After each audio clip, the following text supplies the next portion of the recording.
성남동 술자리 논란도 뉴스버스에서 이게 좀 더 얘기를 진행시킨 것 같아요. 취재 저희들은 뭐 좀 진행시켰다기보다는 네. 더 탐사 측에서 이제 굉장히 앞서서 가고 네. 저희는 이제 그렇습니다. 기자의 책무 중에 하나가 이런 의혹이 제기됐을 때는 사실관계를 끝까지 그렇죠. 확인해야 될 책무가 있어요. 그렇죠. 근데 지금 경찰 수사도 지금 덜 끝난 상태이고 드러난 게 없는데 뭐 예를 들어서 지금 첼리스트가 얘기했다고 그러고 이세창 씨 그 당사자들 의혹의 당사자들 핵심 인물들이 입을 열었다고 해서 객관적으로 과학적으로 지금 증명된 게 없잖아요. 수사를 맞습니다. 통해서 나온 것도 발표도 안 돼 있고 그런 상황에서 서둘러 가지고 지금 거짓말로 판명났다 사실 무근이다 이렇게 하는 건 그런 건 아니라고 보는 거죠. 어느 것도 저희들을 해서 양쪽 다 어떤 선입견을 배제하고 끝까지 따라가면서 취재해보자. 이게 저희 입장입니다. 그래서 어떤 부분들이 나왔습니까? 이제 저희가 했던 거는 이제 첼리스트가 지금 이제 녹취록이 하나 까진 게 처음에 이 사건의 발단이 된 녹취록이 전 남자친구하고 대화한 녹취록이었잖아요. 맞습니다. 그래서 그 대화 녹취록도 뉴스버스를 보시면 이게 다 풀로 그냥 다 올려놨어요. 원, 투, 쓰리 해서. 풀 버전으로? 네. 왜 그랬냐면 이게 이제 일단 윤석열 대통령이나 한동훈 장관은 가짜 뉴스 저지름 뭐 이렇게 몰아쳤잖아요. 네. 네.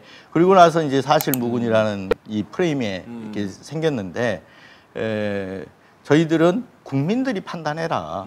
들어보고 직접 판단해라. 그런 취지에서 직접 올려놓은 거거든요.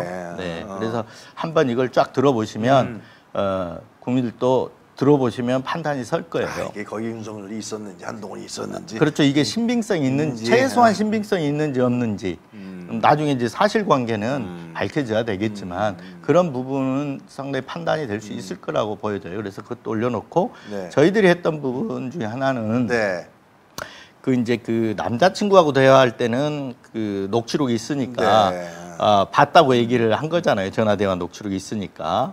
그런데 남자친구 말고 제3의 인물한테도 이 첼리스트가 그 얘기를 2번씩이나 해요. 2번씩이나? 네.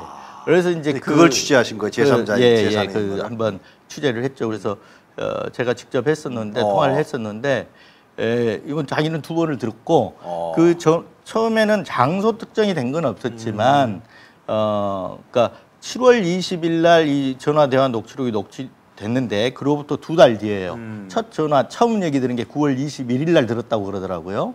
그럼 2달 뒤잖아요.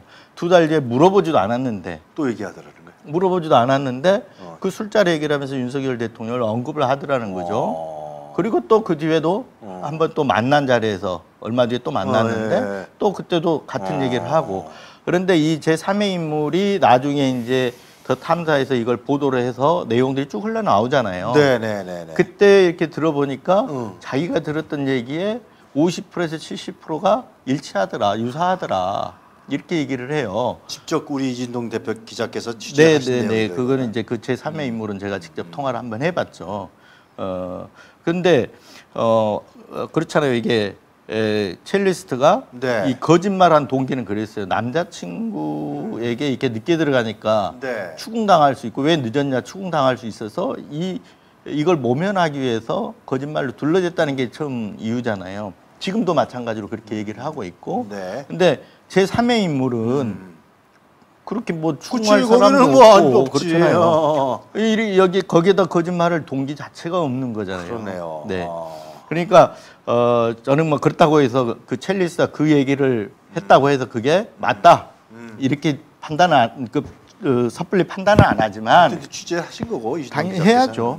하고 여전히 저는 끝나지 않고 진행 상황이라고 보고 있습니다. 밝혀져야 되는 것이고. 그리고 물론 이제 탐사에서 보도한 거긴 하지만 가장 인상적인 부분이 물론 이제 그 더 탐사 측 기자가 기자의 신분을 안 밝히고 누구 제3자를 통해서 가가지고 6시간 대화를 했다는 거 아닙니까? 그 대화를 지난 금요일인가 이렇게 한번 공개했죠. 권민영 기자가 거기 보면 이제 그런 그 중에 한 토막 저는 이제 그게 가장 인상적이던데. 어떤 거였어요? 내가 거짓말장애로 몰려서 이 억울하게 사는 것보다 불안하게 사는 게 더 무섭다. 그러니까 차라리 불안하게 사는 것보다는 네, 억울하게 살고 말겠다. 네. 이 얘기가 있었어요. 그래서 이 공포심이 대단하구나라고 저도 생각을 했고, 무섭겠지. 아까 제 3의 인물도 이 녹취록이 공개되니까 더 탐사에서 방송이 된 뒤에 네. 또 만났대요. 아. 한 11월 6일쯤 제가 듣기로는 11월 6일로 들었는데 네. 만났는데 그때 이 첼리스트는 죽음 뭐 이런 얘기를 하면서 굉장히 공포스러워했다라는 얘기를 해요. 지금까지 느낄 거야. 네. 그러니까 실제 그럴 수 있죠. 이게 그럼. 왜냐하면 이게 고립된 개인이잖아요. 고립된 개인이고 반대편은 최고의 권력을 가진 대통령, 장관, 더더군다나 법무부 장관, 장관. 또 장관이 그 국감장에서 목까지 걸겠다라고 이렇게 얘기를 했으니 예, 뭐 사실인지 아닌지 지금 네. 판단이 지금 아직 실체관계는 네. 확인되지 않았지만 네. 뭐 만약에 사실이라면 굉장히 공포스러워할 거 아니에요. 저 사실대로 진술한다라는 게. 네.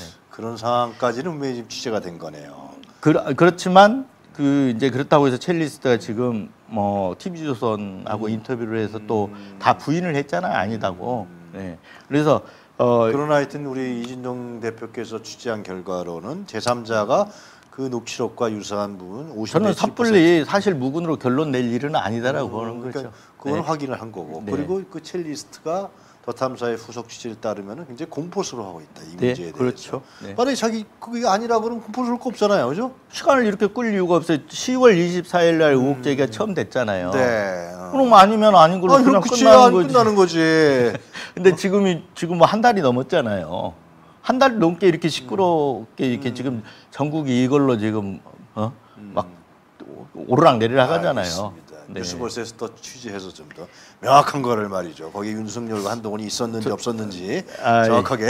이게 상당히 이 사안 같은 경우는 저는 그렇게 보고 있어요. 네. 뭐 더 탐사 측에서 어떤 물적 증거를 갖고 있는지 없는지는 모르겠지만 저는 장기전이다 이렇게 보고 있습니다. 네. 상당히 장기전으로 갈 겁니다.